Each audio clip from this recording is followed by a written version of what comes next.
This is 219 News Now, brought to you by Strachan Van Til, making lives easier for 95 years.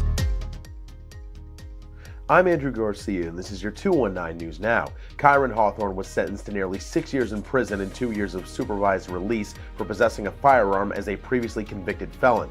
The 31-year-old Gary man pleaded guilty in June 2024 after investigators found an AK pistol at his home. Hawthorne's history of felony convictions prohibited him from possessing the firearm. The case was investigated by the FBI Gang Response Investigative Team and the Gary Police Department.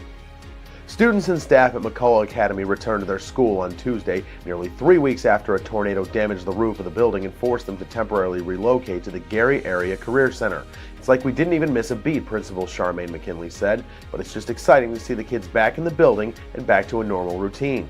An EF1 tornado swept through Gary on March 19th and ripped off part of the roof of McCullough's gymnasium, forcing the school's sudden closure. Ground was officially broken on a new aquatics center that will open at Griffith High School in the fall of 2026. The goal with this $14.25 million project is to enhance the school's facilities for both students and the community. This new facility will feature an 8-lane pool, which will be available for public use after school hours. It's also going to open a different way to train our athletes. There are so many different kinds of training you can do within water that takes away from the stress on your joints and things like that. So I think it would help with that, and it also helps with rehabilitation when we can rehabilitate our own kids here opposed to sending them out to PT somewhere else. We have a great athletic trainer who's very versed at doing all that kind of stuff. So I mean, in the big scheme of things, it's going to service all of our athletes, not just our it's going to service everybody, not just our swimmers. And in sports, Andrean hits the road to take on Munster in softball. Here's a look at the action from that contest.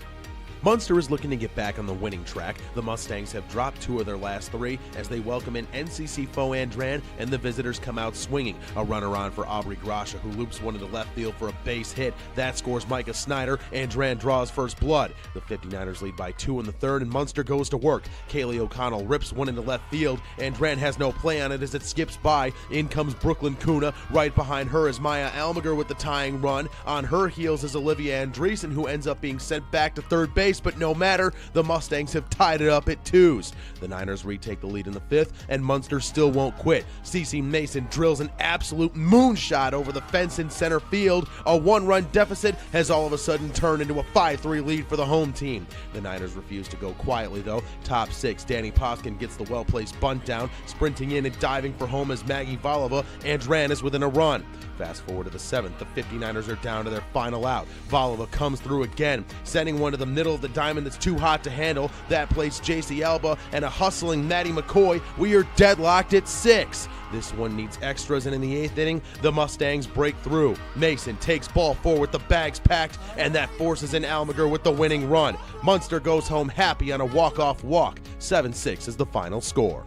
To read upon more local news and headlines, visit JEDtv.com and NWI.com. I'm Andrew Garcia, and this has been your 219 News Now.